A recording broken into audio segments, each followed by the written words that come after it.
Microphones and headphones provided by Audio-Technica. To learn more, head over to audiotechnica.com.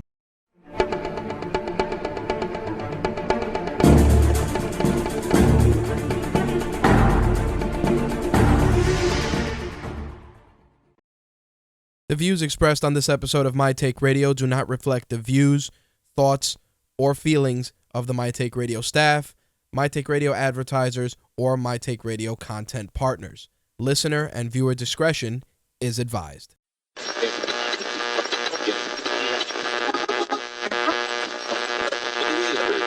This coverage is live and uncensored, so if you have any small children present, you may want to have them leave the room.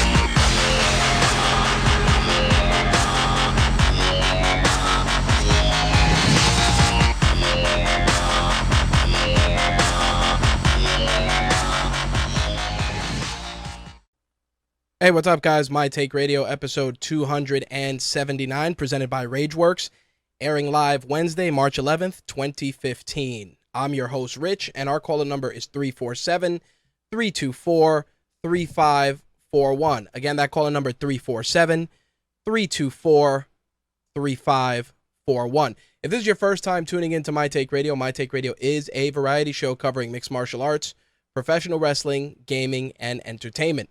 On Wednesday evenings, that being today, is our MMA and wrestling edition, and then on Thursday nights, it's our gaming and entertainment edition.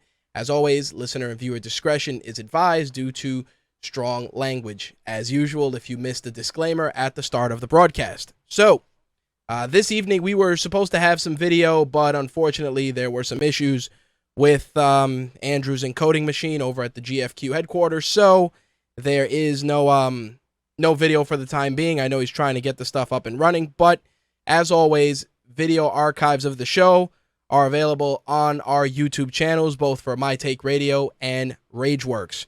For My Take Radio, you can look for My Take Radio TV on YouTube, and for Rageworks, as always, it is official Rageworks. All right, so a couple of things I want to discuss before we get into tonight's topics. Things are definitely a little light this week, but I did want to address something that's been happening over the last couple of days and some people that I've been talking to, and I just wanted to present this stuff to you guys, the listeners, and see what you guys think about it. And as always, if you guys want to become involved, we'll address that after I give you guys the scoop on what's going on. So, with regards to the forums, I want to give you guys a forum update. Started beta testing integration into the site with some posts automatically posting to the forums.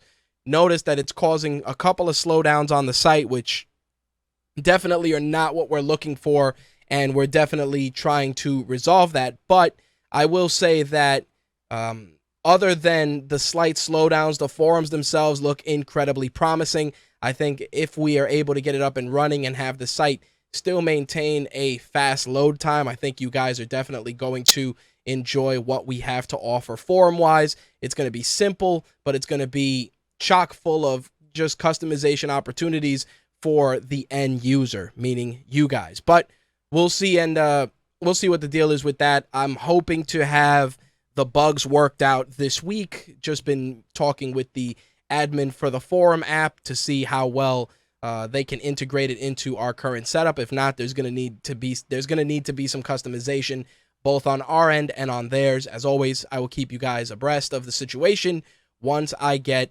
more information. The other thing I wanted to talk about is our Patreon. For those of you that don't know, we started a Patreon not too long ago. Shout out to Javon Lewis for always supporting us via Patreon. And the reason we started Patreon is because at the end of the day, we do My Take Radio obviously for, programming on Rageworks, but we also do it for you guys, the listeners. And as always, this stuff, has costs. And what we want to try and do is, and we're going to try and redo the Patreon, because I've learned a couple of things over the last couple of days. We're going to try and do a Patreon once again, which is going to allow you guys to participate and have a hand in the growth of the show. But rather than creating rewards, we're going to try and create milestones. And what I'm saying is, instead of just, you donate $1, we thank you on air, or you donate $5 and we put you in the credits, we're still going to do that stuff. But I think at the end of the day, the real motivation here is to start creating milestones that will allow us to do more, not only for the show, but just for Rageworks as a whole. Now, if you're curious as to what I mean, well, I'll break it down a little bit without getting too granular. Basically, let's use an example. Say we go the Patreon route and we raise, I don't know, $500 a month, $600 a month, whatever the case may be.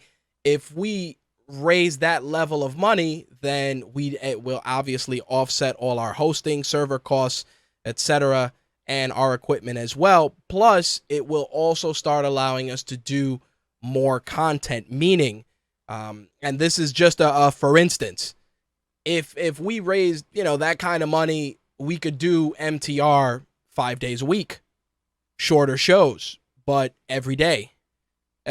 Things like that, instead of, like I said, instead of focusing on, an on-air thank you or a sticker or a t-shirt, at the end of the day, if you guys believe in the product and want to support the product, then you guys should have a hand in determining where we go.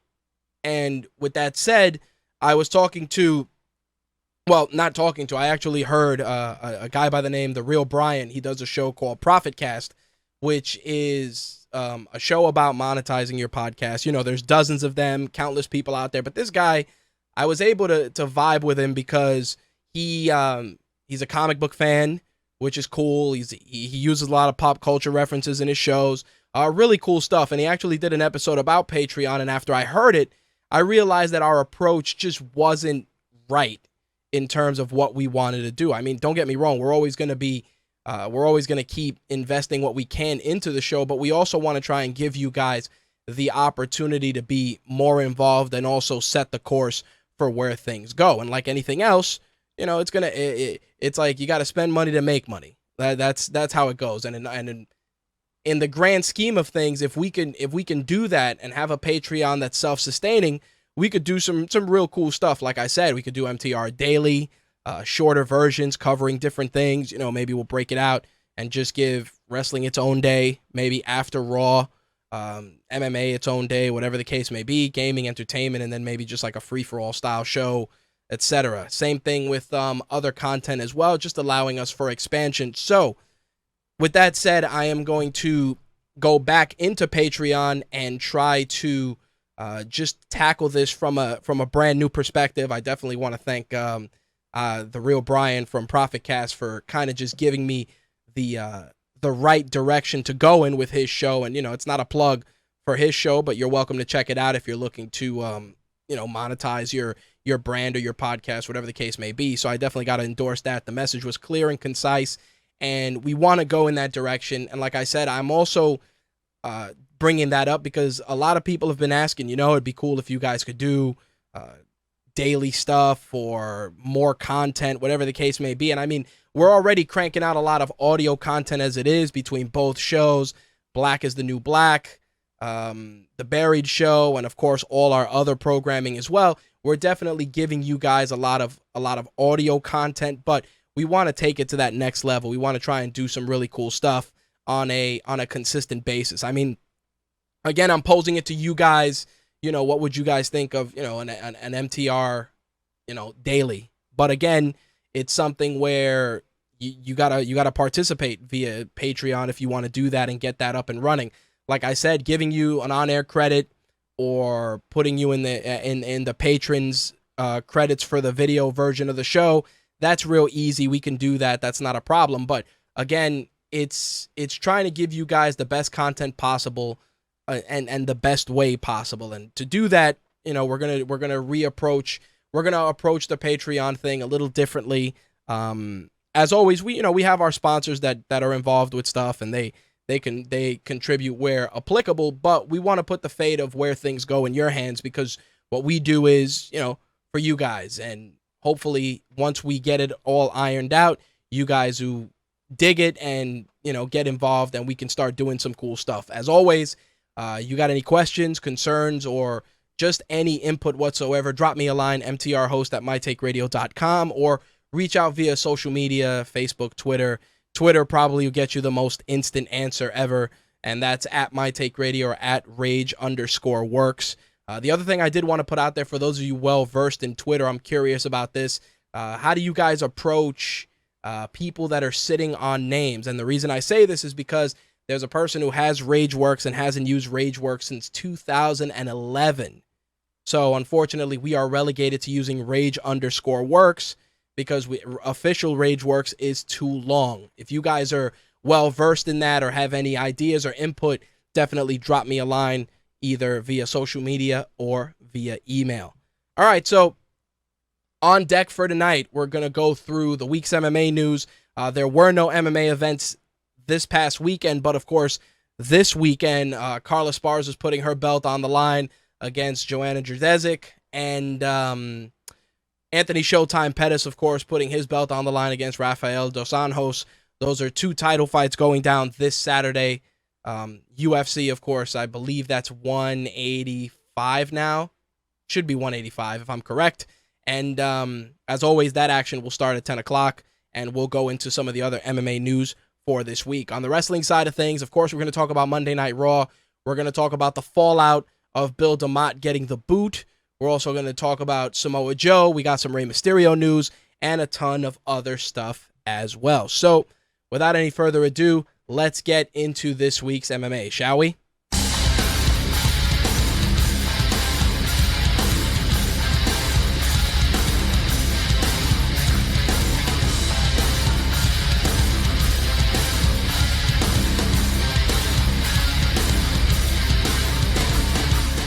As always, My Take Radio's MMA segment is brought to you by MMAWarehouse.com. Get all your favorite fighter gear, training gear, and accessories at MMAWarehouse.com. Look for promo codes and banners on RageWorks.net. As always, if you click those banners to do your purchases, it does help us out. So check them out if you're looking to pick up some MMA gear or support your favorite fighters. All right, so first thing I want to talk about is this UFC 187 event, which is going to go down right before Memorial Day weekend. And the reason I'm bringing it up is because UFC 187 definitely is going to be a can't-miss event. Besides two title defenses, number one, of course, John Jones, Anthony Rumble Johnson, Chris Weidman, and Vitor Belfort. We also got Donald Cerrone and Khabib Nurmagomedov, which is probably going to be a title qualifier. Also, Andrei Arlovsky and Travis Brown. Uriah Hall and Rafael Natal will be squaring off. And Josh Berkman will be taking on Dong Yun Kim as well. In addition to that, Rose Namajunas is also fighting on that card, as is John Dodson, who will be taking on Zach Makovsky. Ben and I talked about that last week, and definitely a card that is a can't miss. Again, that card is going down May 23rd, and I am really looking forward to it. Of course, barring any injuries, it should probably be one of the best cards of 2015. Of course, the other thing that a lot of people have been talking about is the fact that there's still a lot of rumor and speculation regarding Brock Lesnar's post-WrestleMania future. A lot of people are angling for a fight with the Beast Incarnate if he comes back to the UFC, including Frank Mir, which Dana White has gone on record as saying that if MMA does get sanctioned here in New York State, we may see Frank Mir and Brock Lesnar at the Garden. So we'll see if that's the case. I mean, it's wishful thinking on Dana's part. And of course, this is also taking into consideration that Brock Lesnar will not re-sign with WWE. But again, we'll see what the case, we'll see how this plays out, because again, there are some impasses going on between Vince and Brock currently. And, right now, the future of Brock Lesnar in the WWE is very cloudy at best. The other big controversy surrounding MMA this past week was the departure of UFC site coordinator Burt Watson. Of course, many of you that watch UFC fights on the regular are familiar with Burt Watson. He kind of gets the fighters ready, gets them in the zone, walks them out, makes sure everything is running smooth backstage. And pretty much what's been said and speculated is that there was an incident with some members of Ronda Rousey's entourage, which led to him departing the UFC. Of course, that's the rumor and the speculation currently. Another rumor floating around is that he did have an issue with someone in Ronda Rousey's entourage, and that Dana White sided with Ronda Rousey's camp instead of siding with Burt Watson, of course, who is a longtime UFC employee. He took it very personally and was offended, and as a result of that, he did quit the organization late last week, and, well, correction, the week prior. And the thing about this is that at the end of the day, no fighter should be bigger than the business itself. This is something that's always echoed on WWE programming, that no wrestler is bigger than the company itself. Of course, that's always up for debate, but I do feel that something like that does apply when it comes to the UFC. The UFC is the top of the food chain. It is the elite. But at the end of the day, fighters come and go, and the company will stay where it is. Now, for someone like Ronda Rousey or John Jones or any of the elite fighters or champions, they do roll deep. They do have big entourages, but you have to respect the venue and the staff that are working the venue. And as a result of that, I have a feeling that it was probably too many people back there, too much stuff, and the guy's trying to keep things orderly, trying to make sure things run smoothly, and things, just didn't go according to plan, and it led to his departure. A lot of fighters have been very vocal on Twitter expressing their support for Burt Watson. Like I said, the guy was a class act. Every time he was involved in a UFC special, you could see that he cherished the fighters, he loved the fighters, he treated them as if they were his family. And because of that, I'm disheartened to hear that he left the organization, and I'm sure we will get the full story later on down the road. But I will say this, Burt Watson was one of those guys that the fighters all respected, and to not have him there is definitely going to change the mood backstage, and I have a feeling that his departure is going to change the way that the entire backstage area is approached going forward. So we'll see how it pans out. Like I said, I'm sure we will get the full story from Burt later on down the road. I'm sure the wound is too fresh now for him to get into it, but of course, if we get anything else, we will definitely make sure to let you guys know on a future episode. All right, now, the injury bugs, of course, start creeping their way into some of the big cards. One particular injury that bothered me was an injury to Ben Saunders. He is out of his welterweight fight with Eric Silva, which was going to be going down UFC Fight Night 62. That's actually happening next weekend. So the main event for that fight is going to be Damian Maia and Ryan LaFleur. I was really bummed about that because that card has been plagued with injuries. The fight between Uriah Faber and Rafael Assunção was canceled because Assunção broke his ankle in December and hadn't healed. Josh Thompson is out. Matt Wyman is out. And it's just, it's really crazy. Now, in the case of, Ben Saunders, he is being replaced by Josh Koscheck, who is going to replace him to face Eric Silva. That's what Combate is reporting at this time. Of course, it hasn't been officially announced by the UFC, but it is interesting that Josh Koscheck is jumping back into the cage after suffering that very, very terrifying defeat via submission less than a week. I believe it was roughly a week ago. So we'll see what goes down with regards to that, and if it is made official, UFC Fight Night 62 goes down next weekend in Brazil. Another fight that MMA Junkie kind of alluded to is a fight between Carlos Condit and Thiago Alves, which is happening at UFC Fight Night 67. All signs point to that fight being announced sooner rather than later. The UFC has not confirmed that fight, but UFC Fight Night 67 goes down May 30th. I definitely would like to see that fight. Thiago Alves, Carlos Condit, both guys fought George St. Pierre. Both guys are serious threats in the welterweight division, so I really would like to see a fight between both of those. We got a reinvigorated Thiago Alves, and of course the always dangerous Carlos Condit. Is definitely going to be fireworks in that fight.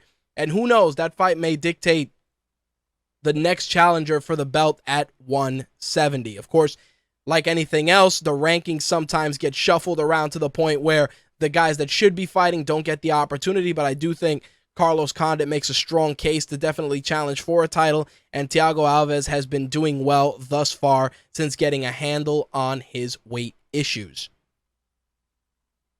Now, the other fight, and I'm bummed that this fight is on UFC Fight Pass, this entire card, and this is because it is Mirko Cro Cop taking on Gabriel Gonzaga, and that's happening April 11th in Poland. And you would think that that fight maybe would end up on Fox Sports 1 or even on Fox itself via tape delay, but unfortunately that will be a UFC Fight Pass exclusive card. So those of you that wanted to see Mirko and Gabriel Gonzaga square off will not have that opportunity, unfortunately. Overall, the card looks pretty solid. I can understand why it's a Fight Pass card, but still, I mean, it's Mirko's return to the UFC. It's in Poland. You're going to have a really big crowd over there. You would have thought that you would have wanted to use a Fox outlet to get that fight to the masses, but unfortunately, we're going with UFC Fight Pass on this one.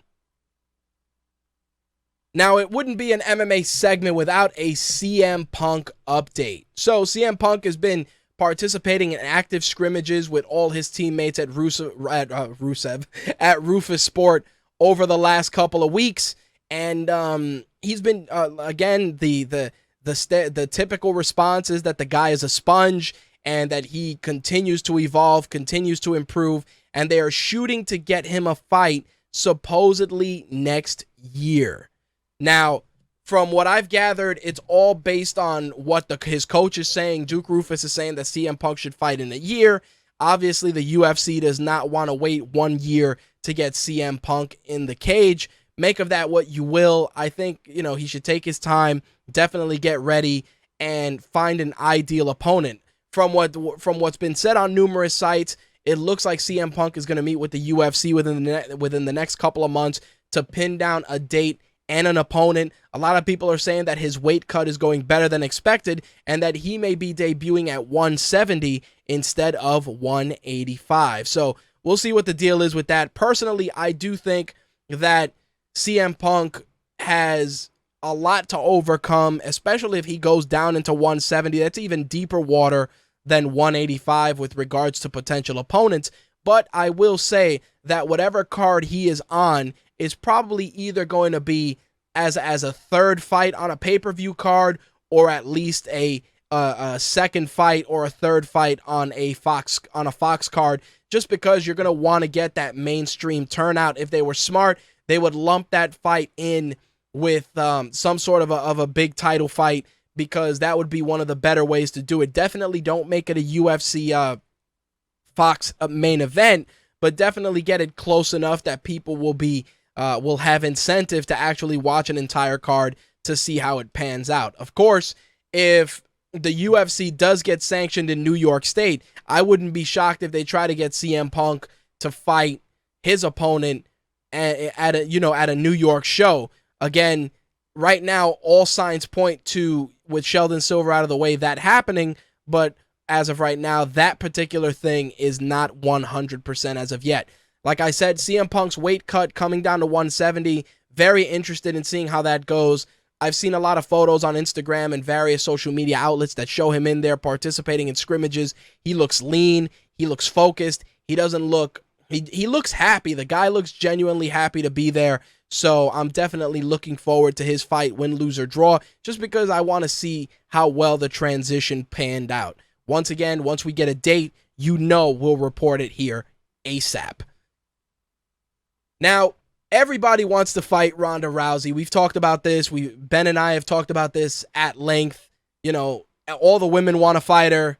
It's getting to the point where the guys at 135, they're talking about that she could beat at least 50% of that division, etc., etc., etc. Well, first off, Ronda Rousey has said that she is not going to be fighting men ever, unless some crazy shit happens. Nobody's going to sanction that, number one. Number two, a very, very interesting turn of events happened this week when Layla Ali said that she could take Ronda Rousey.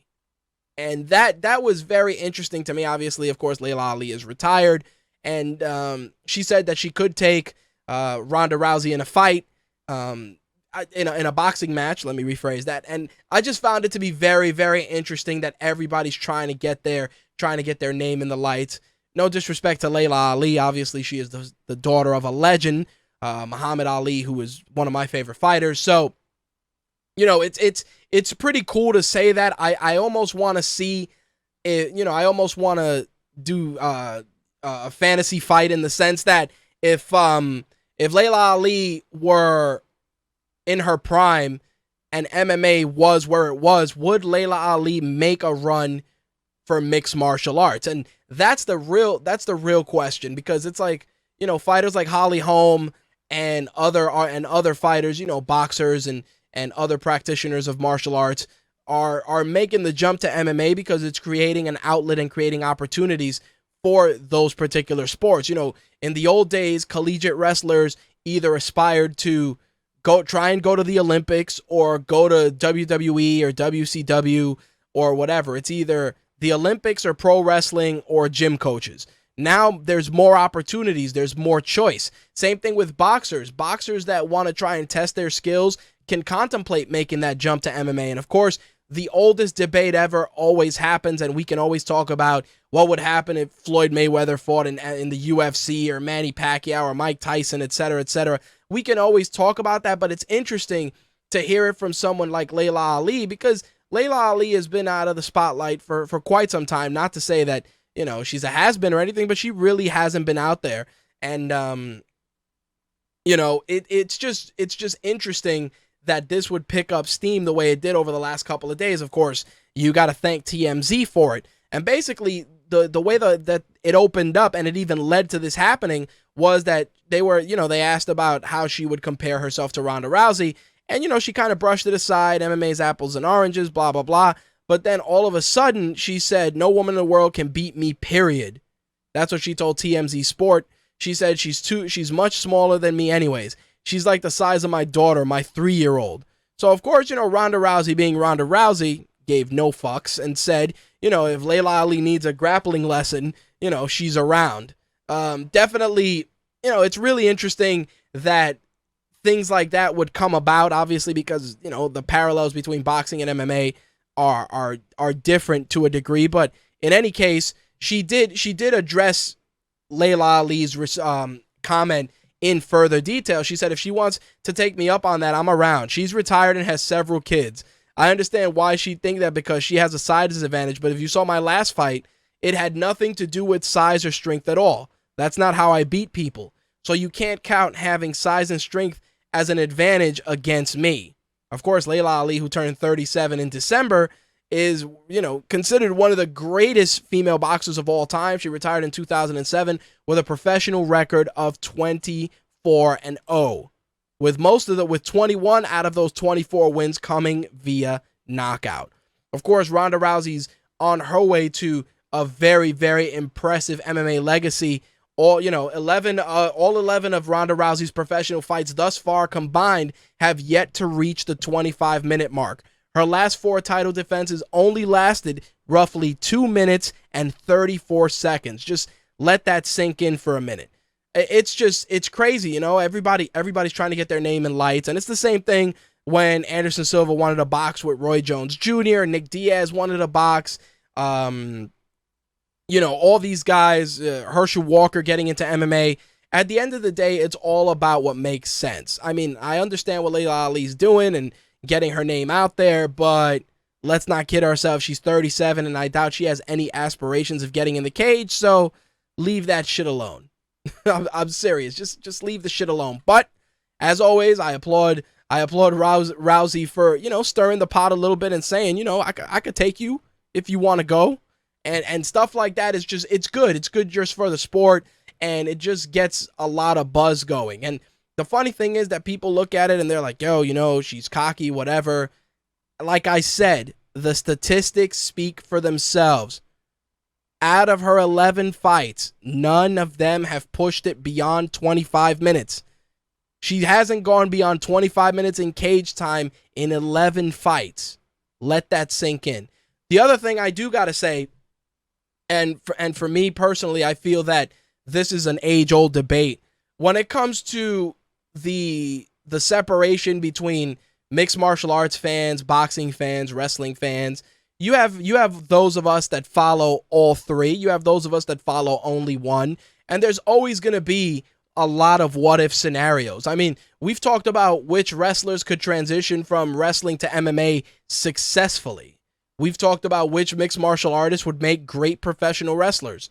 You know, there's always going to be those debates. Same thing with boxing. Which boxers would make great mixed martial artists? There's always going to be those debates, and I think they're good for all three sports. I think it's great for discussion. I mean, it's great for debate. It's tremendous. Not only that, but it also shows that the lines aren't as segregated as many sports fans would like to think. On the contrary, Mike Tyson loves MMA, supports the sport, talks about the sport in a positive light. There's a lot of mixed martial artists that love boxing. I mean, even Ronda Rousey herself said that she'd like to take some of her fight money to go see Pacquiao, you know, and Floyd Mayweather. And because of that, you know, again, it just shows that people are always going to appreciate each other's work. It's something that many of us realize, but not too many of us want to acknowledge, because again, everybody wants to hold their sports near and dear to their hearts. For me personally, I'm a wrestling fan. I like mixed martial arts. I don't have a passion for boxing like a lot of close friends of mine, but you know, I know a little bit like anything else. You know a little bit about everything. I know about a little bit about boxing, and you know, most of the boxing I watched was when I was a kid. Like I said, watching Muhammad Ali fight when I was younger, you know, they always used to give the fights on you know, MSG Classics and stuff like that. It just got my attention, but again, it got my attention because of the theatricality, because of the way that Ali just projected himself. Same thing with Mike Tyson. Loved watching Mike Tyson fight.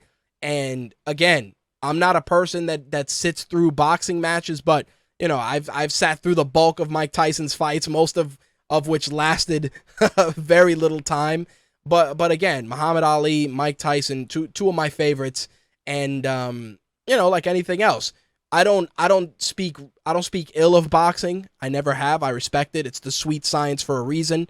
I just my attention span just can't sit through an entire boxing match. Like I said, even MMA with its 15 minutes or 25 minutes, sometimes depending on how I'm watching it, you got to pause it and fast forward through most of the fight. It happens, but again, that's what happens when you have a short attention span. It is a byproduct, unfortunately.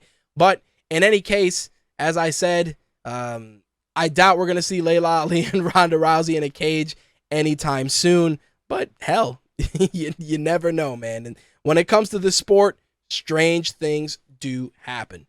As I said, with regards to MMA getting sanctioned here in New York State, again, the arrest of Sheldon Silver definitely has tipped the scales in the favor of MMA being sanctioned. But again, even if that does come to pass, you still got, you know, all those other regulations to get ironed out. And of course, there are venues to be discussed. But of course, the end all be all is getting a card at Madison Square Garden. Of course, the Barclay definitely is on their radar, and I'm sure Nassau Coliseum is as well. Again, once we hear news from the political side, I will definitely be ready, willing, and able to report that as soon as possible. But with that said, it was a light week in MMA this week, so we're going to wrap things up, and we're going to head into the week's wrestling news. And of course, Booker T, take it away. We want the gold, sucker! Hulk Hogan, we coming for you, nigga!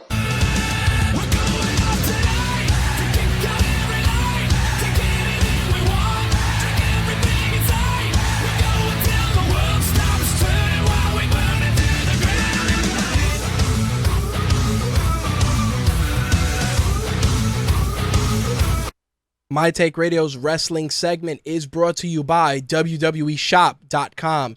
Use our promo code WWE Save 10 on orders of $70 or more to save $10 on your order. Again, WWE Save 10 to save $10 on orders of $70 or more. All right, so let's talk about Monday Night Raw first. Of course, WrestleMania is roughly 18 days away, and pretty much, and again, I've talked about this at length, pretty much every episode of Raw thus far has been rather paint by numbers. And it's very easy for people to talk about it in a jaded sense, or talk about that it's, academic or whatever. But I will say this.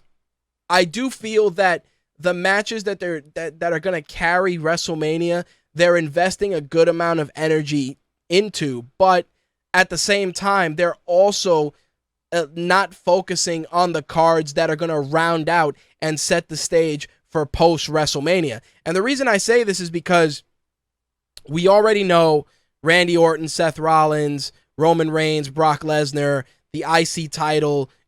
We already see that there are things in the works, but all those matches, it's a very, very slower pace than usual. I think partly it's because they're probably going to get all their eggs in one basket with the big Raw on the 23rd of this month. But I also feel that the matches themselves, while they're anticipated, they're not anticipated as much as some of the matches that we've seen in WrestleMania's past. Obviously, Bray Wyatt and The Undertaker is an interesting match, but the match doesn't have that same level of importance as it would have had it been him and The Undertaker prior to the streak being broken. It's almost like you want to watch it because you want to know how The Undertaker shows up and how he'll be able to endure a match after the amount of brutality that he endured in that match against Brock Lesnar last year.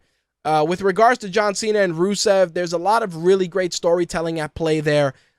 Again, not a match that I have issue with, because I do feel that John Cena not being the end-all be-all is a great direction, and I think for him personally, it's a great weight off his shoulders, and you can see he's working fresh, he's working motivated. They're telling really good stories out there. Is it a match that everybody's clamoring to see? Probably not. But in the grand scheme of things, a victory by Rusev over John Cena is great for his career, it's great for his longevity, and it shows that he can hang in the main event. As for John Cena, if he does win the title, he's gonna bring some prestige and some focus to the US title, which during Rusev's reign has essentially been a prop. It's not the same as with the IC title because there's a little bit more importance on the IC title, but at this point with that particular feud, it's pretty much a prop at this point as well. But with that said, let's get into Raw this week, which, like I said, had its rights and its wrongs.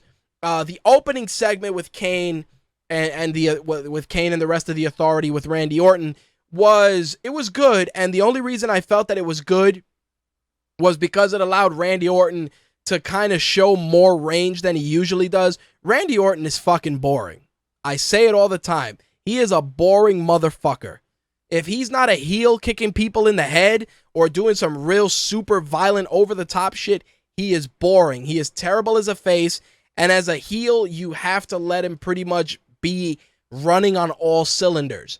I did feel that the promo was a great setup to what was going to transpire between him and Seth Rollins. The only downside, in my opinion, was that they pulled the trigger too soon. You still have 2 weeks till WrestleMania. You could have done something maybe next week and then really bring it full circle and drive it home the following. The way I figure it, when you look at something of that magnitude, you really got to ask yourself, is it worth pulling the trigger so quickly on two guys that really do a good job working with each other? And the reason I say that is Rollins and Orton bring something fresh to the table for a couple of reasons. Rollins is a good worker and a good talker, and by him being both, it allows Orton to kind of step out of the usual paint by numbers academic comfort zone that he's usually in. Again, and I say this all the time, Randy Orton gets by because he is a third generation guy that has the look and the appeal that he's a bona fide main eventer. Like, it's almost like he doesn't need to try as much because he knows his spot is secure. Now, people may debate me on this, but if you notice, it's only when he's really tested with fresh opponents that we see a little bit more of Randy Orton as a character. And I think that that's really good, and it speaks volumes of really his opponents, not so much Orton. Orton's wrestling ability is not terrible. Does he use a lot of rest holds? Abso-fucking-lutely. Is he boring as shit on the stick most of the time? Yes. But he has the look that screams, I am a main eventer. I am the face of this company. But like any other guy who grows on the shoulders of his opponents, Randy Orton only shines against guys that bring him out of his lazy comfort zone. And when I mean lazy comfort zone, it's the usual anti-hero rhetoric that he usually does. In this case, you're bringing out there's genuine emotion there, which was exhibited post-Raw. I see that Slick wants to chime in. I'm going to bring him in real quick and see what he has to add to the discussion. Slick, what's up? What's up, man? Not too much. This opening of Raw was good and bad. And you and I have discussed this afterwards, after the live blog on Monday. And the execution was there. The timing was shit. Yeah, it's like I felt like they're blowing their load too early. I mean, we're still plenty of time away from WrestleMania, so that show before WrestleMania could be, huge. But it feels like a lot of the stuff that happened on Monday should be happening 2 weeks from now. Right, or at minimum next week. Like Daniel Bryan essentially joining the IC title ladder match was a shoo-in, and it was a given. And his match with Bad News Barrett was angle advancement at this point. Like, you can't even say it was a good match or a bad match because you know that it was the inevitable setup. Same thing with Ambrose and Stardust. Another match that, while it was good, it definitely was just done to move the ball forward. And again, I have no problem with that, but I do feel that Daniel Bryan being in this match I feel it's a step back for him as a performer. But I also feel that with the amount of talent in that match, their job is going to be, we're going to steal the show. We're going to take over this entire card by delivering a match for the ages. Because every guy that's in that match is an amazing worker. Either they sell good, they work tight, or they just deliver cohesive matches. Yeah, and the thing is, what you said earlier about the IC belt being a prop, I mean, this match and the way it's being built up is a prop. Well, not even that. It's proof that WWE needs to bring back more belts, because I'm not trying to put it on a pedestal, but the way the Intercontinental title is being treated right now is utterly disrespectful to the history of the WWE. I mean, this is the belt, literally the belt right under the World Championship. Yep, I can agree with that. Essentially, what's happening right now is you have, 6 guys playing hot potato with it. Well, that, and also the way, and I've talked about this before, the old school way of looking at it is the guy that was your IC champion was essentially your number one contender. I always say that was always the old way of looking at it. Hell, it goes back to when Warrior had the IC belt and he challenged Hogan. That was it. That was the logic at play. By doing this, it almost feels like WWE said, fuck, we got all these guys. They really should be on the card. What are we going to do with them? All right, let's just all have them go after the IC title. And the reason that it bothers me is not so much the fact that we're getting this match, which is probably going to be amazing. What bothers me is the fact that there was zero focus on the IC title for how long, and then all of a sudden you guys just put the foot on the gas to throw this match together. On top of the fact that, Dolph Ziggler's inviting Daniel Bryan to compete, which, again, logistically, you want to prove yourself against the best. I can understand that. But if you're trying to get the prize, why would you get a guy who pretty much upset the establishment and took the biggest prize last year? Yeah, because basically they're just trying to find a way to put a belt on Bryan because they can't put the world title on him this year. And what do you call it? It's like the whole, I got the belt. I wouldn't be so mad at that. I mean, it is funny, especially with what R-Truth did with the Toys R Us mock belt. Yep. It is funny to watch, but I wouldn't be so mad at it if the title was currently vacant. But you have a title holder, and it's like Wade Barrett is not a piece of shit. No, he's not. He's one of your better guys, and especially in the big guy department, he's one of your better guys. And it's like, again, it's disrespect. It's like they're acting like he's not even the champion because essentially when he comes into the match, he's not the champion because it's a ladder match, so he doesn't really even have to lose the belt. And like, how are you having a match like that when there is a title holder? That's the type of match you have when there is no title holder. And that's why I'm like, this whole build-up should be for like the TV title or some shit like that, or the European title. Well, I could understand, where you're coming from, and you make a lot of valid points. But here's the problem: Wade Barrett, Dolph Ziggler, Daniel Bryan, those three guys could easily be main eventers. And I've talked about this when we joke about the alternate WWE Universe hashtag, and I'm actually going to put one up after the show today. In the alternate WWE Universe, Wade Barrett just won the World Heavyweight Championship at WrestleMania, and he won it in a best-of-7 series match against Daniel Bryan. Because and the reason I say this is because when you look at these guys, like especially a guy like Wade Barrett has been on the cusp of main eventing numerous times, and the poor bastard's been derailed by injuries. When he ripped out his shoulder that one time, he was supposed to win the Money in the Bank. He was supposed to win the other ladder match.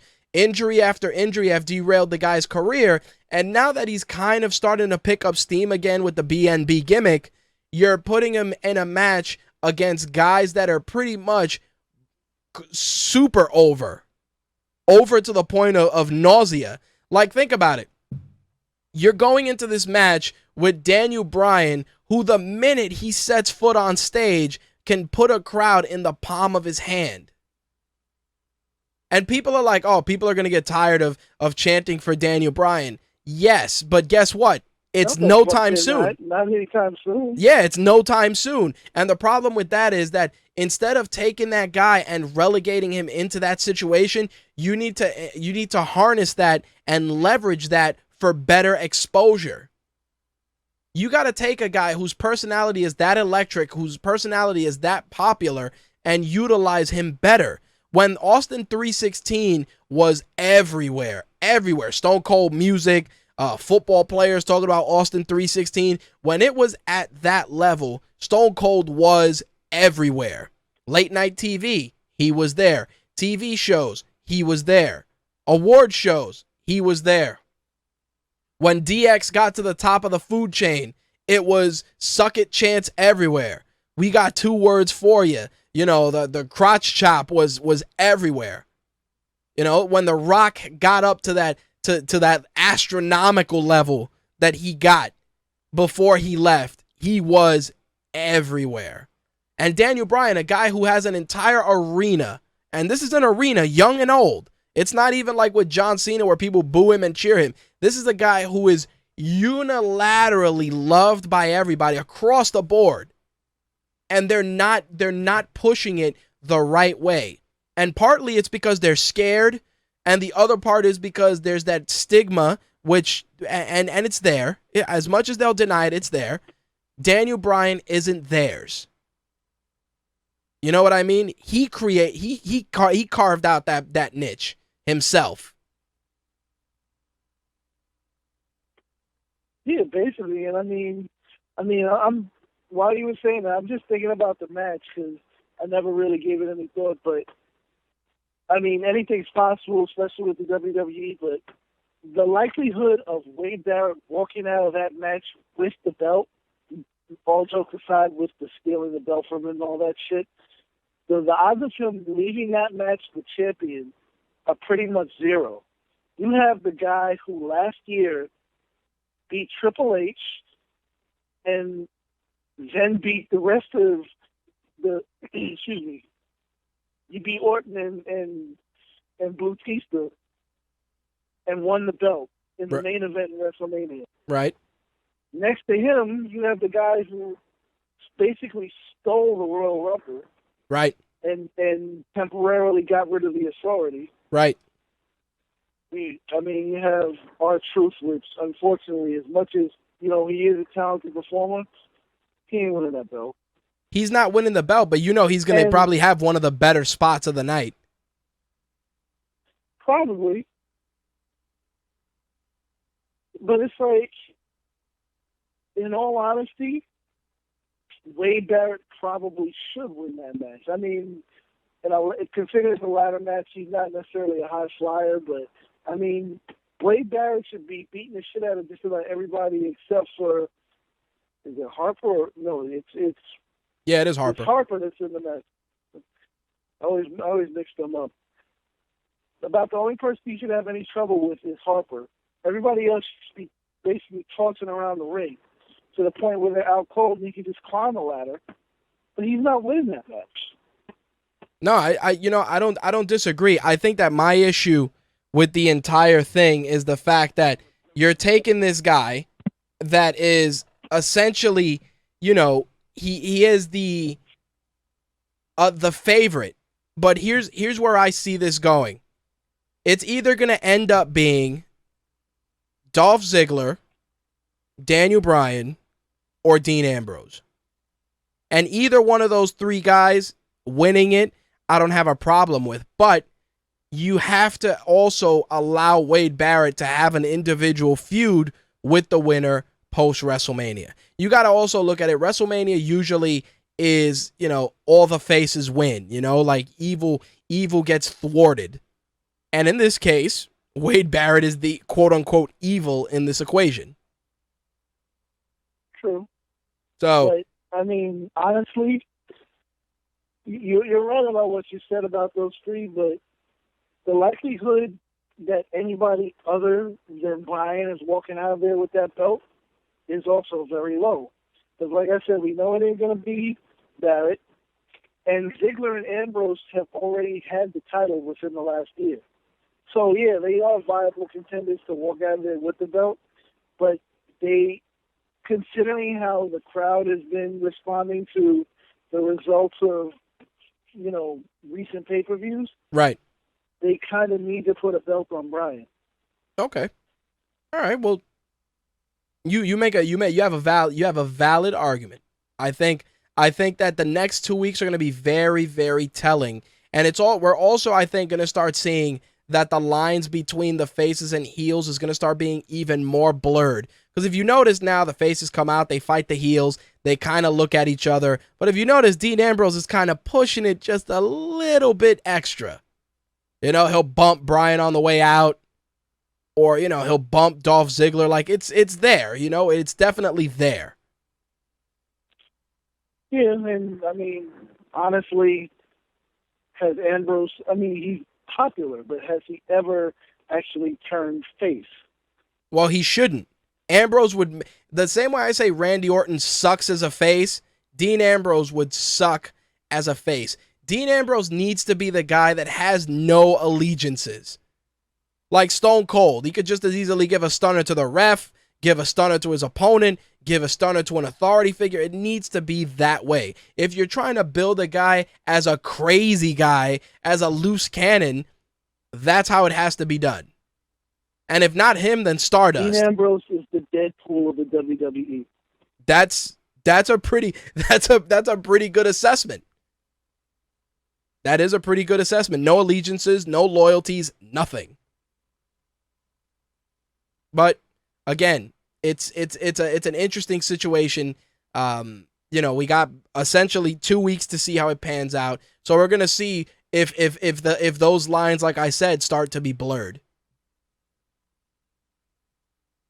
And it's funny that you mentioned blurred lines because the situation with Cena and Rusev, the way that played out was fantastic to me, but they kind of killed it after the show went off because first you have Cena walk up to Rusev. He says, you want to be proud of your country? Great. You want to represent Russia when you go down to the ring and present the flag, be a hero? Do that. That's all great. He was telling him, do what you want to do, but it's like, you talk about the U.S. one more time, they'll fuck you up. He called his bluff. He got fucked up. I mean, he got legit, as far as wrestling, but he put his ass to sleep, woke him up, pouring water on him, and put his ass to sleep again and walked out the ring. With Lana basically, quote unquote, crying pretty much.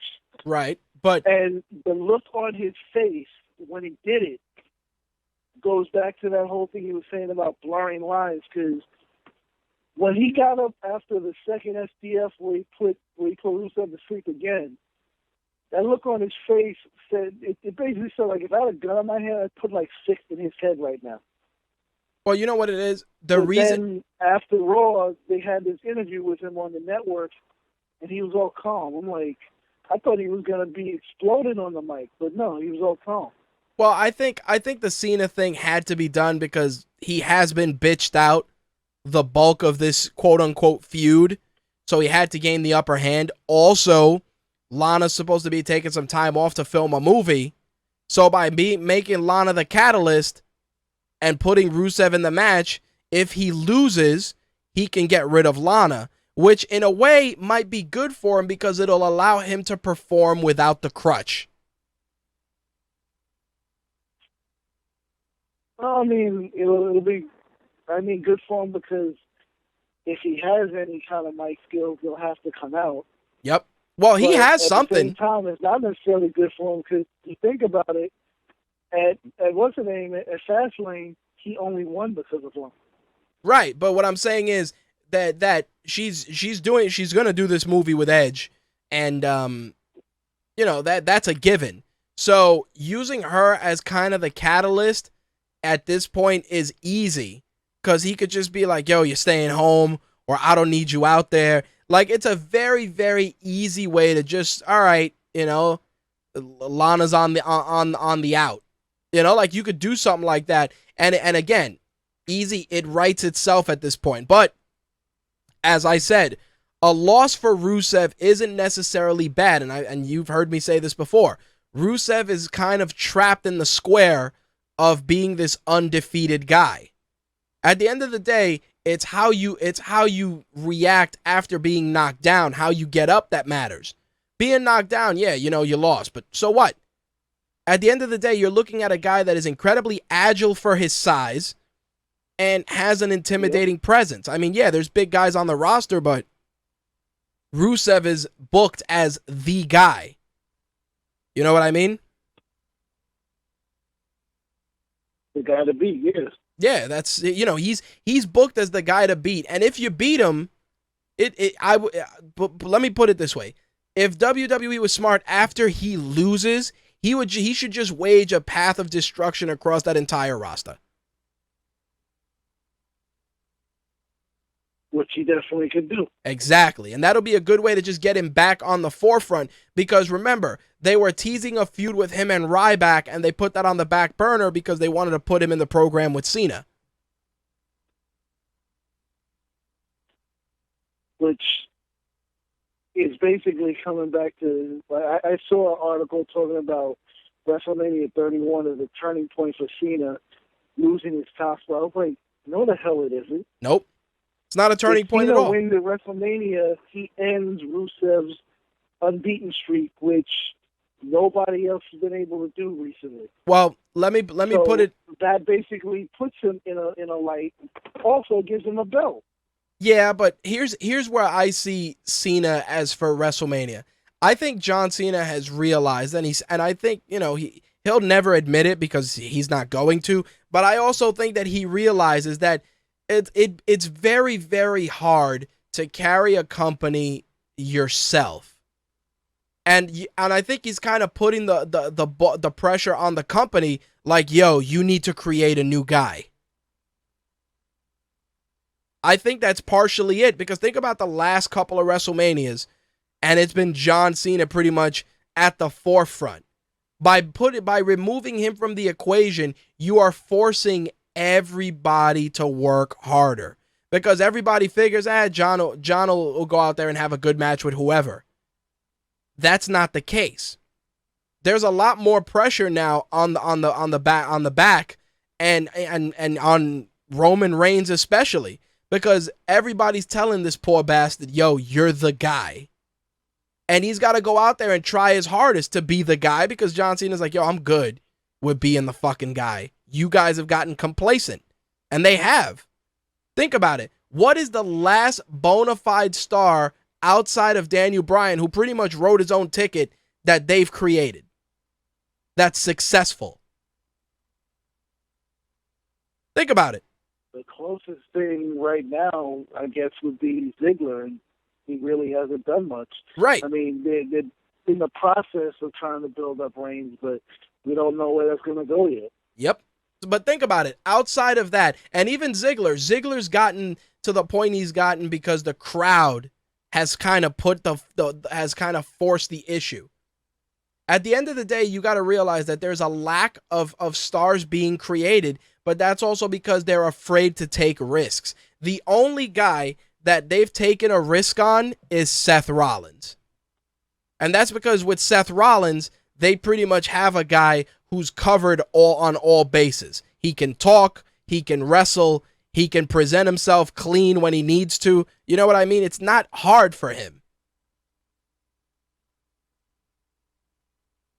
No, and I mean, Cena has, over the last, year and a half, made it a point to try to put other people on the line. I mean, even though he won at WrestleMania 30, look at where Bray Wyatt is now. He's going after The Undertaker. Right. He's trying to cement his own legacy and start building his own legacy by effectively putting The Undertaker in a casket. Right, but here's an interesting situation. A friend of mine brought to my attention. He goes, we were talking about basketball, and he goes, everybody talks all this shit about Phil Jackson being the best coach, but of course you're going to be the best coach when you win championships with Jordan and Pippen. You know what I mean? With some of the best guys in the game, or when you win championships with Kobe Bryant and Shaq. You're going to be the best in the game. WWE's in that same situation, and they're playing the role of Phil Jackson, and here's why. How do you expect to not be at the top of the food chain when over the last few years we've had Shawn Michaels, Stone Cold Steve Austin, The Rock, Batista, Triple H, Chris Jericho? You know what I mean? It's been a who's who of guys that can pretty much deliver on the main event level. Even Batista, love him or hate him, when Batista turned face the first time and he broke away from Evolution, the guy was fucking on fire. Rey Mysterio, even though he pretty much got his title run based on the passing of Eddie Guerrero, still Rey Mysterio at that exact moment was untouchable. And that's what I'm saying. When you're going over the last few years with a roster of guys that are just, main eventer after main eventer after main eventer, you get complacent. And that's what's happening. But I mean, even if what you're saying is right, that John Cena is trying to keep the company going by stepping back and saying, build up some other guys, he's basically picking who gets built up, because last year at WrestleMania, Daniel Bryan won the title. Right. But who put him in that position? Who started that road that ended with him winning those belts? It was John Cena. Right, but that was because John Cena, and it's been said, John Cena said, yo, I want to put Daniel Bryan. It's been said that he said, I want to put Daniel Bryan over clean. And that's what you need. That's what I'm saying. You have, because he saw the writing on the wall. Yo, here's this guy that's at the top of the game right now that nobody can touch, and the company doesn't believe in him the way that the boys in the back do. So I'm gonna use my clout and do the right thing. And yeah, Vince or Triple H or whoever could be like, no, we don't want to do that. But even though they say that, the guys that are in that position kind of can dictate the pace a little bit. It's like The Undertaker. The Undertaker could have worked with anybody, but The Undertaker actually asks who he wants to work with. Exactly. It's been said that he was like, yo, Brock is breaking the streak. Again, because he realized, huh? I said, I remember you saying that. Yeah, and the thing about that is, again, you become a slave to that.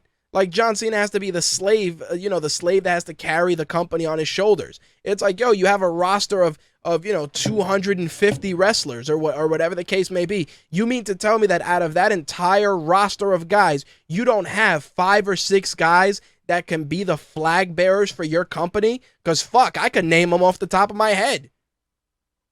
Dolph Ziggler, Daniel Bryan, Finn Balor, Ryback, Hideo Itami if he gets his English on point, Adrian Neville, Sami fucking Zayn, Kevin Owens. Come on, man. It's. I'm wondering why some of these guys are still in NXT, but that's another discussion. Right. Well, the thing about NXT is, and I've gone on record saying this numerous times.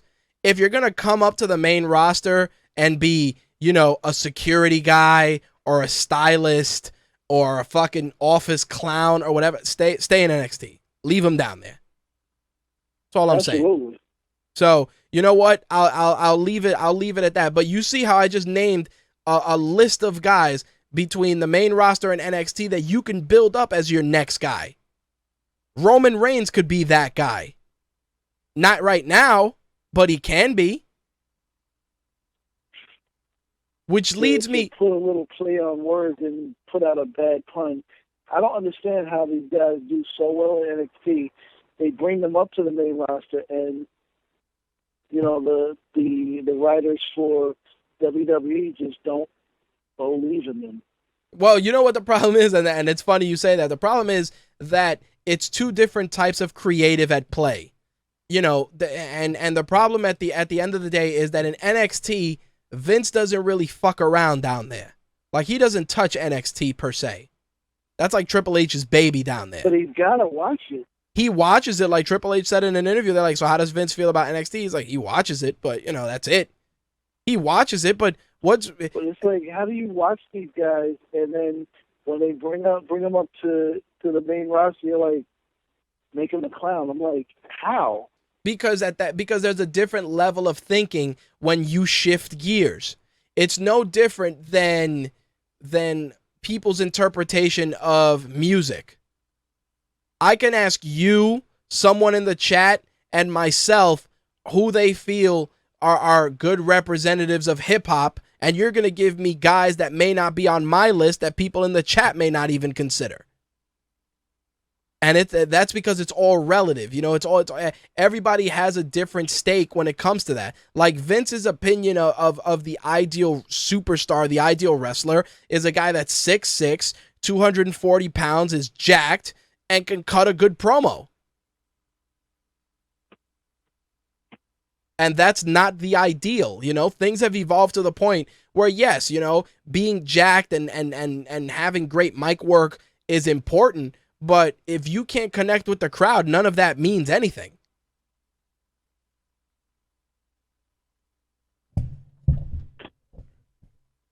It's crazy, man. I get exactly what you're saying, but I still don't see it. It's like how you can see somebody perform so well and then you don't give them a chance. But well, here's a good example. Whatever. I don't. No, what I was gonna say was, just to move things along. When they announced the Warrior Award, you know, for Conor the Crusher, and they announced that. And, you know, you saw people on Twitter, and they're like, yeah, you know, it's cool that they're doing that, you know, but you're naming the award after a guy who is probably one of the worst wrestlers. And I go, that right there is why people are fucking stupid. Because it's like, yes, the Ultimate Warrior, not a mat technician, not a guy that could go out there and, you know, do 100 submissions and 100 flips and all that, but he brought something to the equation, to the table, that is missing. You want to know what that is? Intensity and belief in his fucking gimmick. I'm like, I don't understand how people ever say that the Ultimate Warrior sucks, because wrestling is, I mean, when I say wrestling, I mean WWE, NWA, WCW, TNA, stuff like that. Wrestling is entertainment. Right. The Ultimate Warrior fucking had the most insane, nonsensical, gotta rewind it 5 times to figure out what the fuck he said promos. Right. He had better promos than Hulk Hogan and Randy Savage because they were fucking insane. Right, but that's... He came to the ring, he literally shook the whole fucking ring. Right. I'm like, how is this guy not a fantastic performer in anybody's eyes? Well, you don't have to like him. Right. But you can't say he wasn't a great performer. Right, but you see how you compared him to Hogan and Savage? Hogan and Savage were each elite for their own reasons. Hogan brought the mainstream appeal. Because let's be realistic, Hogan's wrestling was shit. Let's be realistic. Run into my shoe. Come on. You know? If I run into my shoe. Let me lift up my leg and you run into my fucking shoe. You know? This is a guy who had a receding hairline, but who had the charisma to people couldn't even look. But let me put it to you like this. People, when it came to Hulk Hogan, couldn't even clown the motherfucker because he had a skullet. They were like, yo, Hulk Hogan's the fucking man. You know, say your prayers, take your vitamins. Motherfucker, you are bald. I'm not taking any advice from you. But didn't mean shit. That's what I'm saying. You know, you look at Randy Savage. Randy Savage embodied every aspect of professional wrestling that is lacking. He was amazing on the mic. He was intense. He had belief and conviction in his promos. And above all else, he could fucking wrestle with the best of them. His match with Ricky the Dragon Steamboat remains the flag bearer for wrestling matches. And anybody who wants to challenge that, give me a match that can exceed that match in terms of storytelling, mat work, and just overall presentation. There are very few matches that are even in that league. And if they are in that league, they may not even be in the WWE.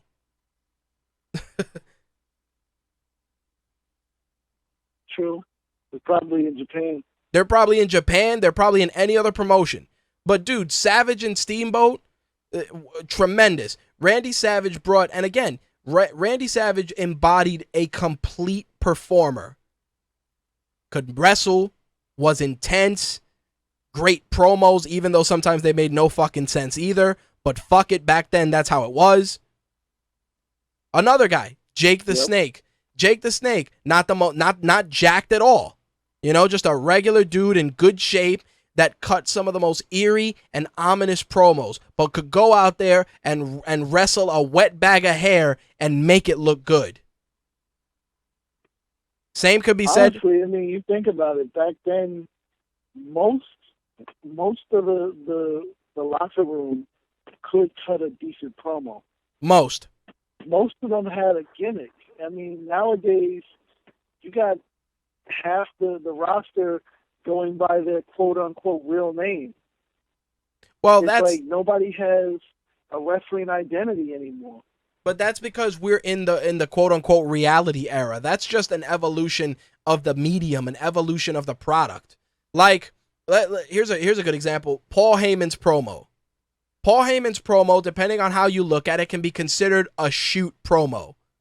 unless you're a student of the game, and you know that Paul Heyman likes to blur that line because it adds a level of believability to his promos that is seldom seen. When he said that Roman Reigns' father was one generation removed from a savage, I lost my fucking mind. Yeah, it's talking about going to the bar, like, if there's any man left standing, you don't get dinner tonight. I was like, wow. But he's that's like really going in. Right, but you got to look at it like that, because when you have a guy like Brock Lesnar, who is, for all intents and purposes, he's essentially a Jaeger and Paul Heyman is the fucking pilot. That's really what it is. Brock Lesnar's the Jaeger, Heyman is the pilot. And that's how it goes. And he goes out there and he points his finger and Brock Lesnar smashes. And that's the thing. Brock Lesnar, even though his mic work leaves a lot to be desired, his promo work is still passable when they allow him to be himself. Brock Lesnar is an antisocial human being. And the minute that he acknowledges that... chromosomes above a caveman. Yeah, you know what I mean? But again, using that analogy for Roman Reigns' father when Brock Lesnar's, 3 generations removed from a caveman is a joke in and of itself. But again, think of what's happening here. Brock Lesnar is a throwback. He is a complete wrestler who needs a manager. It's no different than Bobby the Brain Heenan and King Haku and Bobby the Brain Heenan and the Warlord, or Mr. Fuji and the Orient Express. That the manager has to carry the load in this particular instance. And of course, people jump out and they're like, yeah, but Brock Lesnar's hardly there, et cetera, et cetera, et cetera. And I go, and my response is, even if Brock Lesnar wasn't there, it's not like the belt is changing hands every Monday. The belt is changing hands when it matters, at pay-per-views, and the guy is being billed as an attraction, as a monster, as a phenom. Him coming out there, it's like Allen Iverson when they're like, oh, practice, and he's like, practice? The fuck is that? Brock, SmackDown? That's his response. Brock, are we going to see you on main event? Main a what? Fuck out of here, Heyman stole an entire 3-hour show when he said that if Brock wants to spend his summer unifying the UFC and WWE titles, he will. Right, but think about that. The rumors have been floating around for how long that Brock Lesnar may or may not renew his contract and go to the UFC. So what Paul Heyman did was, hey, I'm going to take that and I'm going to run with it. And the crowd was like, oh, shit. Because, again, once you start realizing the bigger picture and you realize the world outside of the 4 corners of the ring, it makes the promo sound better. And I like that they shut off his mic. I like that because it showed that, oh, shit, this guy went into business for himself. His champion is this uncontrollable fucking monster where he has no agenda. He has no allegiance. His only allegiance is to that little bald guy with a microphone. Basically. That's key. That's very important. People look at it and they're like, to let Paul Heyman come out there and cut that promo and blah blah blah. What's he gonna do? Is he gonna cut promos for Roman Reigns too? Fuck it, let him. Let Paul Heyman cut a promo. Let Paul Heyman cut a promo into a split screen Paul Heyman with a wig on that looks like Roman Reigns. Fuck it. Oh shit. I'm serious because basically you have in that duo you have a beast in the ring and a beast on the microphone. Exactly. It's like I said, it is a throwback to the days when Bobby the Brain Heenan would come out there with Ming or the Warlord or whoever, these monsters, these larger than life individuals whose job is to go out there and punish, break, and destroy. That's it. And the manager carries the rest of the load. It works. Anyway, Kane and the Big Show, the dynamic duo of Suck, took on the team of Double R of Rowan and Ryback in what was pretty much an academic snooze fest, which pretty much only was used to set the stage for Stephanie McMahon to give them the boot. Then we got Wiz Khalifa essentially pretty much boring everybody for 20 minutes. And here's the funny thing. Wiz Khalifa had a longer performance than the two Divas matches of the night. Yep. Put together. Yep. So, just so we know. Speaking of the Divas matches, I don't know. It's like, I really wonder if they could just get rid of it again, because the first one was absolute garbage, but then the second one with Naomi and Natalya, it started decent. It had some decent spots, and then Naomi puts her ass in her face and it's over. I'm like, that's your finisher for the match.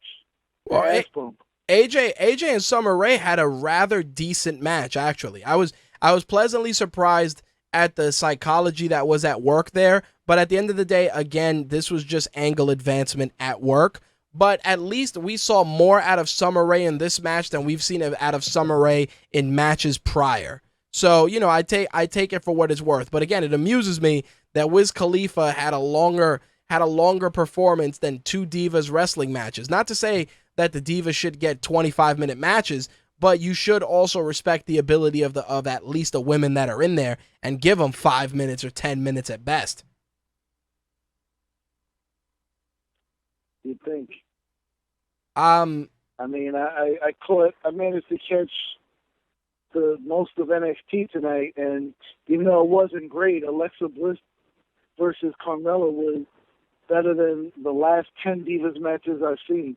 And the funny thing is that Carmella needs more work, but even her with less work is more bearable than what's on the main product. And Alexa Bliss is pretty much being groomed as the next one.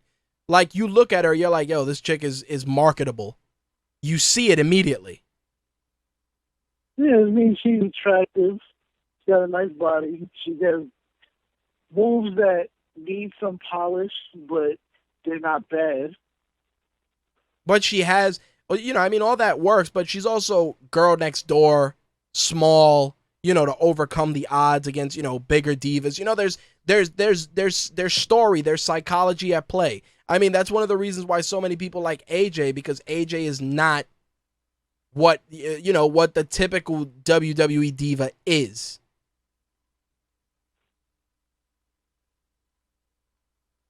They like AJ because they think she's going to bring back CM Punk. Yeah. While yeah, you could put an asterisk next to that, but even prior to that entire CM Punk fiasco, AJ definitely was ahead because she did not embody what is expected, the conventional. Yeah, I mean, you're definitely right about that, but the crowd paid more attention to her when the relationship between her and CM Punk became more well known. Yeah, but that's because we are also in the era where all the stuff that, we never knew when we were kids is pretty much open to the public now. Like in the old days, Right. we weren't 100% sure if Randy Savage was really with Miss Elizabeth, Yeah. So things like that, I mean, I understand it. The other thing that bothered me was that fucking video package for Sting. It's like you have Sting cut a promo with what's essentially James Earl Jones doing his voice.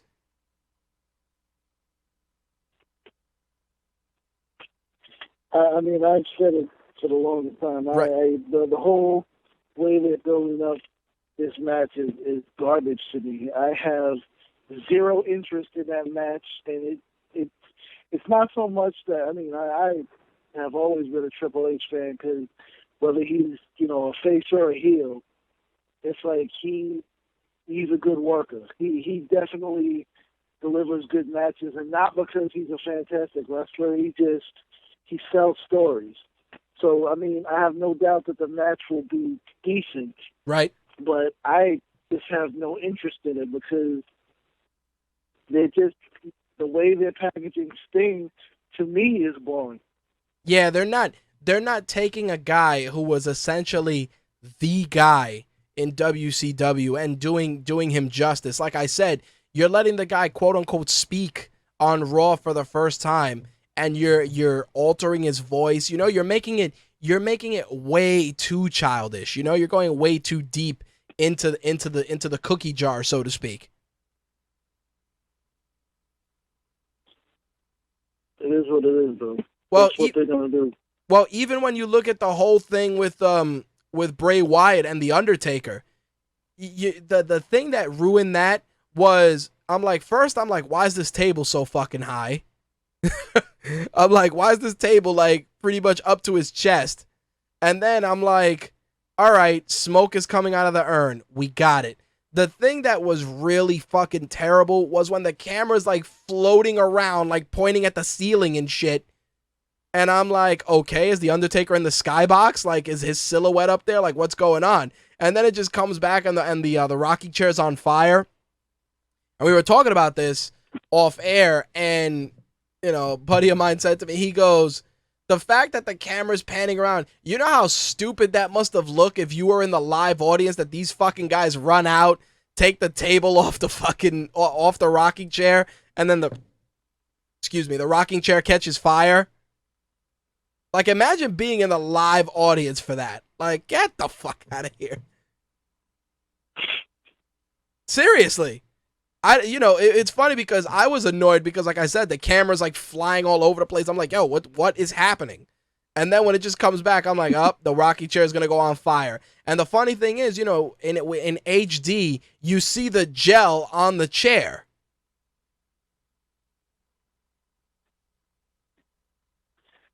I mean, I feel like, and especially this was really the episode that really sealed it. It's like, they need to stop, you know, touting Raw as live. Yep. Stop putting the live banner on there, because if it was live, you wouldn't have conveniently been able to frame the camera to hide Randy Orton's double barrel. Well, no, it's live, but the thing is that Randy Orton is like, I'm sure they already had talked it out, and he goes, you know, I'm gonna flip the bird. And they were like, all right, so make sure you're positioned like X. Like, that was already, again, wrestling, predetermined. No big deal. The thing that got me was, by having Randy Orton do that, and, you know, you and I spoke about this last week. Well, not last week, after Raw. It was the fact that I said that would have been cool on 316.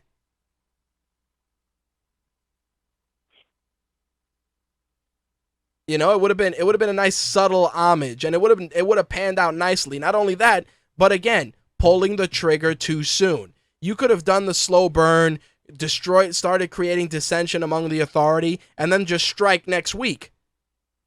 Now it's going to be 2 weeks of Randy Orton whooping Seth Rollins' ass and vice versa. That's pretty much it.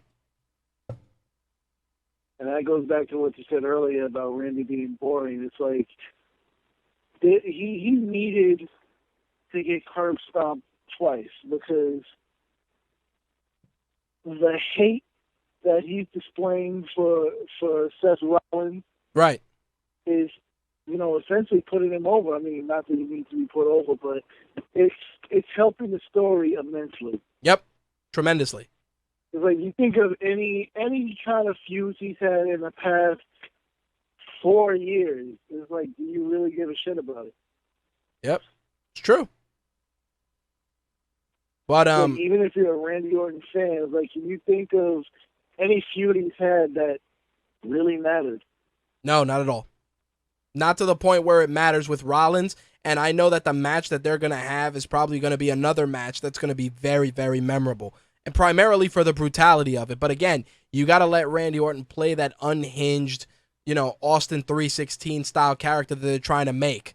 They're trying to make him that guy, you know, the gray, you know, the guy who's not a face, not a heel, just there. And that's good because, you know, RKO out of nowhere. But again, you gotta believe in that all the way.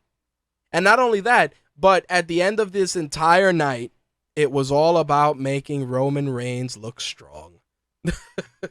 Yep. even with Randy Orton whooping Seth Rollins' ass, it still made Roman Reigns look strong, ladies and gentlemen. Basically. I have a quick question regarding WrestleMania for you. Shoot. Considering all the shit that the build-up that's going through it, the past matches and stuff, don't you think, one or the other, if not both, but more so Cena versus Rusev, more so that match than Lesnar versus Reigns, don't you think that match really needs to be best of 3 falls? I think so. I think it wouldn't hurt that match, actually. It would not, a 2 out of 3 fall match would not hurt that match at all, because Cena didn't quit, and you could use that as the motivator for that match, because Rusev will be like, I'm not only going to hurt you once, I'm going to hurt you twice. Like, there's good story there, it's fine, but you know what it is? If you start adding stipulations to every match, it becomes pretty much tables, ladders, chairs, and stairs at that point. No, not every match, but we already have a ladder match, okay, and it's basically a free-for-all ladder match, so, that's one. It's just because of the situation, I feel like Rusev versus Cena should be, 2 out of 3 falls, or at least, no disqualification at the very least. Disqualification. I have a feeling Rollins and Orton is going to probably be no DQ. Well, Rollins and Orton, I think should be they need to take that back to freaking Holly versus Al Snow, some shit like that. Well, if it goes all over the place, but that's a match that literally could go in and out of the building. That is true. If you really wanted to take that match and do something special with it to prevent interference from the Authority, you could probably do it as a steel cage match. And that would be good, because, Seth Rollins will try and, curb stomp him off the top of the cage or some shit, because he's insane. Or he'll probably do the Phoenix Splash off the top of the cage.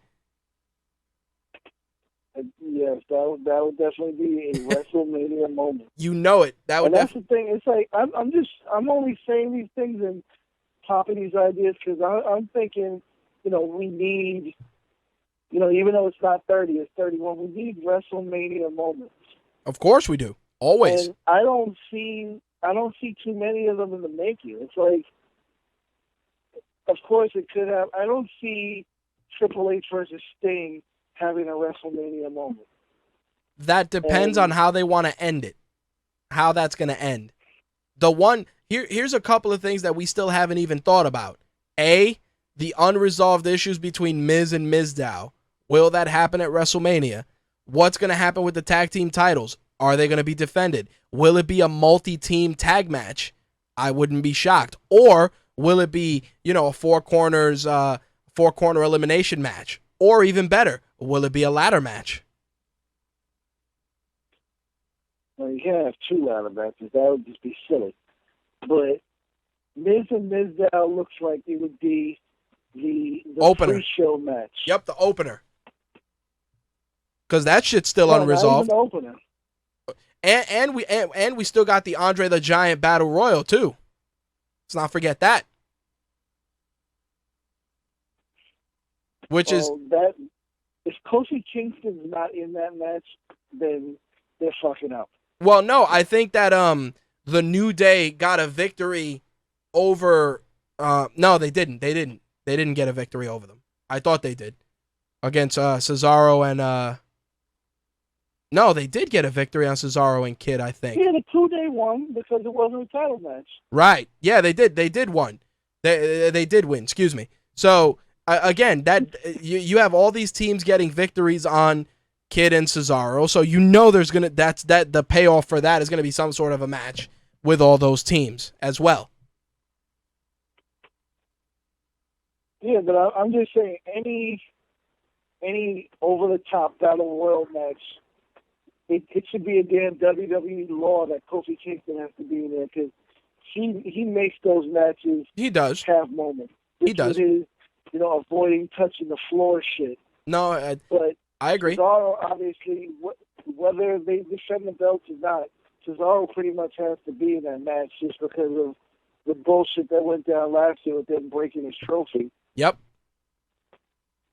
Yeah, we'll see. We'll see what happens. That's going to be interesting. I wanted to get into the other wrestling news of the week just to wrap things up. All signs point to Rey Mysterio debuting at Lucha Underground at the next set of TV tapings. Of course, Rey Mysterio no longer with the WWE, working a lot of independent days. He's working with AAA. He's going to be involved in a match with the original Sin Cara and Alberto Del Rio. They're going to be involved in a trio style match. And I think Rey Mysterio going to Lucha Underground, he says he's healthy. I think that's going to really help get that promotion on the map. Just because, again, you got a guy like Rey Mysterio who's recognized across the world. That mask is iconic. So, I think that's going to be very, very interesting with regards to Lucha Underground's future. I agree. I mean, Rey Mysterio has always been big with the kids, and that'll definitely help that promotion go over. Put more asses in seats. Well, there is one small issue, and that's that WWE owns the trademark for Rey Mysterio in terms of name, image, and likeness for merchandising or clothing, meaning Rey Mysterio spelled REYMYSTERIO is owned by WWE. He's been appearing in Mexico under his old WCW name, which was Rey Mysterio Jr. And he's also been appearing with the name spelled a different way, spelled MISTERIO. So I think that he's trying to make sure that he's covered with the other names, because I'm sure WWE is going to be like, well, we own Rey Mysterio. But it's also interesting because Rey Mysterio stopped cashing WWE checks last year, because he said that it's been said that if he was going to get into a legal battle with them, he wanted to ensure that that he didn't accept any money from the company. Makes sense. I think probably it's either going to be Rey Mysterio Jr. or probably Rey Mysterio MISTERIO, because Rey REY Mysterio with the Y in it, that's WWE is not going to even let him touch that, especially with the way shit went down.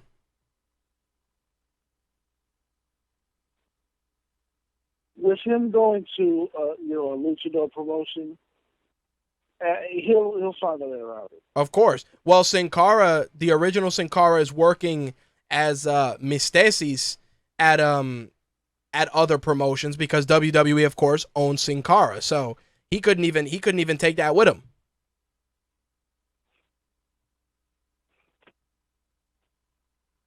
Same thing with Alberto Del Rio. He's going by Alberto El Patron. He can't even go as Alberto Del Rio because, WWE made sure to lock that shit down too. They can keep that fucking name. He's been doing good, man. I got to give credit where credit is due. He's not a boring sack of shit everywhere else. Well, the thing is, he has a good repertoire of moves. He's a good worker. I mean, between his wrestling and MMA background, he's definitely a good performer. I mean, they just didn't let him do shit, dude. Just gotta let him. Exactly. He was crippled in WWE. The words right out of my mouth. Yep. They cripple a lot of their guys. It's like, it's fun. Bring back the hardcore matches. I mean, you do all this shit outside of the ring. That's freaking supposedly, allegedly, Seth Rollins curb stomping people into cinder blocks and shit. Well, but you can't have a hardcore match? Well, I'm glad you brought that up, and a reason I want to discuss that is because we all know the allegations that have been going around with Bill DeMott obviously led to him resigning from the company. And it's been said that a lot of it was because he was verbally abusive. He spoke using racist phrases and different comments that just didn't work, that just real terrible shit.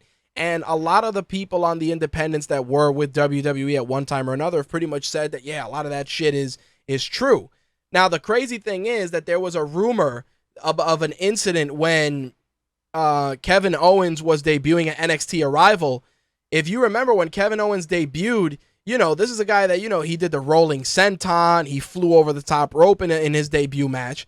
And allegedly, when he said that he was going to do that stuff, Bill DeMott was like, yo, you can't do that shit. And allegedly, Kevin Owens went over his head to Triple H and was like, yo, this dude is saying I can't do that stuff. And Triple H pretty much was like, yo, let him do whatever he needs to do.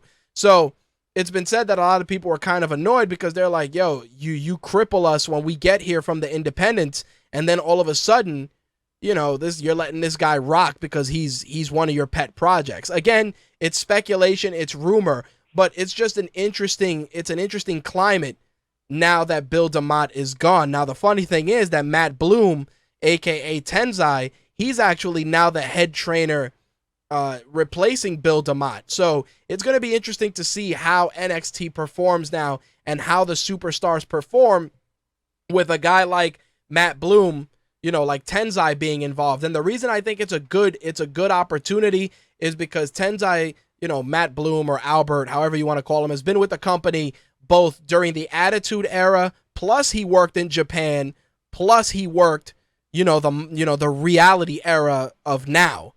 So this is a guy that has a wealth of experience. Bill DeMott, dude, that's WCW and old Attitude Era. But I think that in Albert's case, he brings up a more diverse skill set to the table, because this is a guy who in Japan was the fucking man. Plus he's worked, during, like I said, during the Attitude Era. He understands strong style wrestling. He understands how to cut a promo, how to deal with the hard camera. So I think him getting the bump up to head trainer is definitely very cool. I mean, they can only benefit because, even before he went to Japan, like, he would pull off some monster shit. He was never a favorite of mine, but I always recognized this guy was a fucking beast in the ring. Yep. When Brock Lesnar was originally with Paul Heyman and he had a faction, it was Brock Lesnar, Nathan Jones, Matt Morgan, and Albert, who at the time was known as A-Train. He was rocking it back then. Then he went to Japan and he started working. I remember. Yeah, and then he started working in Japan as Giant Bernard, and he was on a whole other level in Japan too. So again, these are things that really put they put his skill set to great use, and I think that the guys on the come up in NXT are going to benefit, and guys like Hideo Itami, who came from the Japanese Puro scene, are really going to excel with him being involved.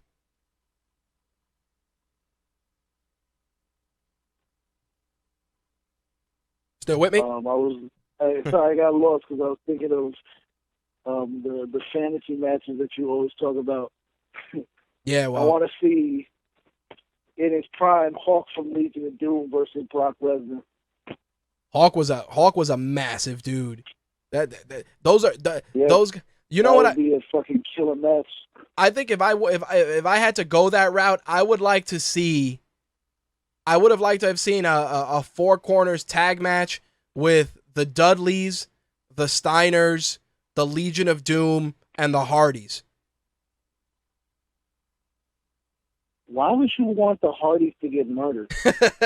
Because at the end of the day, it's all about chemistry. And I think that the Hardys were always good at working with the power teams, both from offense and from defense. Because think about it, dude, their matches with the Dudleys were ridiculous. Even before TLC, like, those were matches where you were just like, holy shit, I think in place of the Hardys, because in their prime, they were fantastic. Again, you put them in the ring with those other three teams. Like, just imagine coming from one corner of the ring to another. You got Matt running at Hawk. He's dead. You never see him again. He's dead. Pretty much. Take out the Hardys and put in the Nasty Boys. You know what it is with the Nasty Boys? They were always the Nasty Boys were always, to me, like, I not to say that they were a garbage tag team, but they looked the part. They just didn't deliver the goods. Like, if you said Demolition or Chronic was the shit in WCW. Okay, take out the Nasty Boys and put in the British Bulldogs. I could rock with that. I could rock with the British Bulldogs. I could even rock with old school Heart Foundation. Yeah, just a team that's not going to be fucking mauled by the Legion of Doom. There you go. I did want to let people know that when the Undertaker's video aired on Raw, there was a thing on the bottom that said the man comes around at WrestleMania, and everybody's like, what the fuck does that mean? The Man Comes Around is a Johnny Cash song. And the Undertaker's obviously, he's used Johnny Cash in a couple of entrances over the last couple of years. So for those of you who have no fucking idea, now you know. And knowing is half the battle. There you go. The other thing I wanted to two things I wanted to let people know before we close things out. The first is Samoa Joe did an interview with Chris Jericho from on his Talk is Jericho podcast, and he did confirm that he is in negotiations with the WWE. So, very interesting. Very interesting. Yes, dude, I tell you this. Samoa Joe in NXT with Owens and Zayn and Balor and Itami, it is a problem, dude. That main roster is going to have to start really being scared of their spots. Really scared, dude. Really scared. Well, I mean, I like the way NXT is set up. Not just because, you got dudes that are hungry, but you have dudes that are hungrier because you only have one belt. Right. Very true. The other thing... There's only one real position of prestige. This is true. The only other thing I had to say was, if anybody's truly excited for the return of Sheamus, don't be surprised if he doesn't come back for the Andre the Giant Battle Royal. I wouldn't see him debuting back at WrestleMania. You never know. I don't even know why they... I could see it because... you really don't have a whole bunch of guys that anybody cares about. Well, unless there's going to be a lot of real filler spots in there. But unless they swerve us and they put him in the IC title ladder match because he has been an IC champion, which leads me to the current WrestleMania card, which has some spoilers because SmackDown did tape. So if you don't want to know the spoilers, fast forward these next like 2 minutes. Right now, the matches for WrestleMania are shaping up as follows. Your WWE World Heavyweight title match is Brock Lesnar and Roman Reigns. That we know. Sting and Triple H, Bray Wyatt and The Undertaker, Paige and AJ Lee are going to take on the Bellas. Rusev is taking on John Cena. In your IC title ladder match, as of SmackDown's taping, the participants are Bad News Barrett, R-Truth, Dean Ambrose, Luke Harper, Dolph Ziggler, Daniel Bryan, and Stardust. So there you go, Slick. You may have Stardust do some crazy shit off a ladder too. But we knew Stardust was going to be in it from Raw because he got involved. Yep. But now it is official.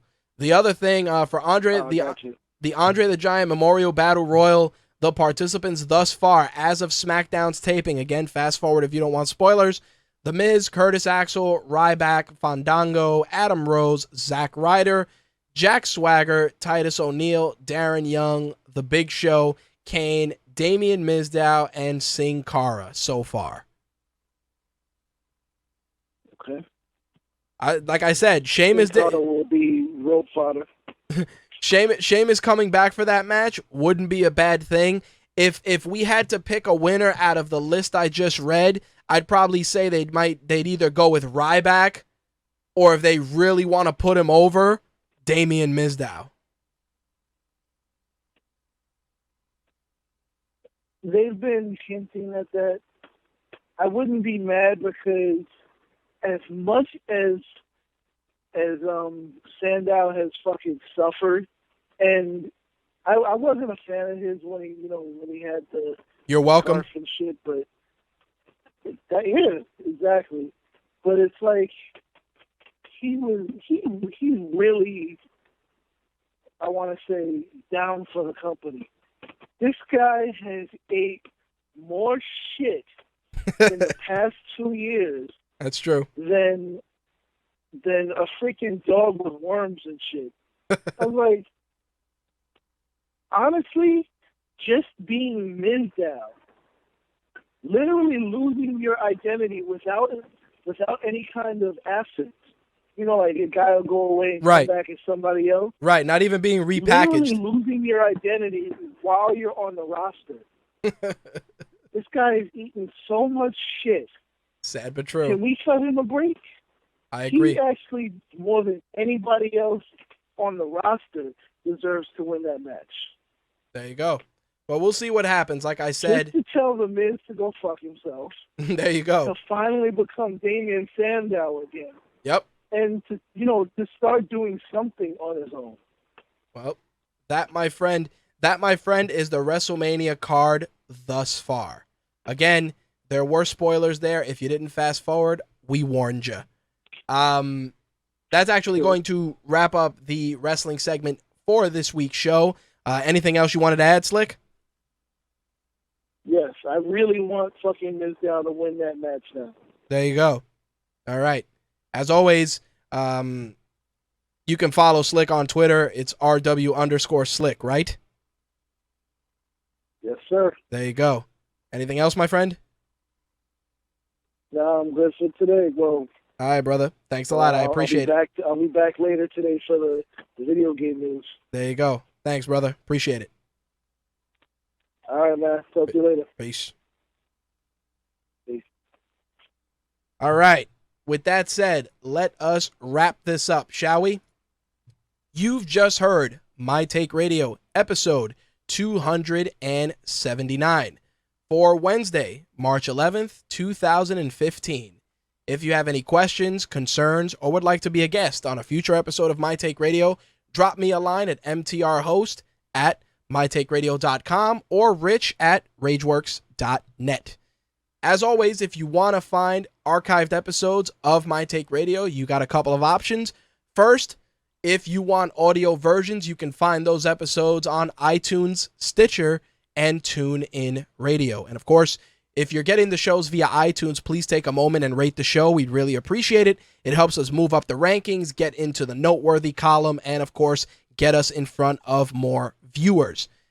If you want archived video episodes, you can find them on our YouTube channel, My Take Radio TV, or on official Rageworks on YouTube. And of course, audio and video are always available on rageworks.net.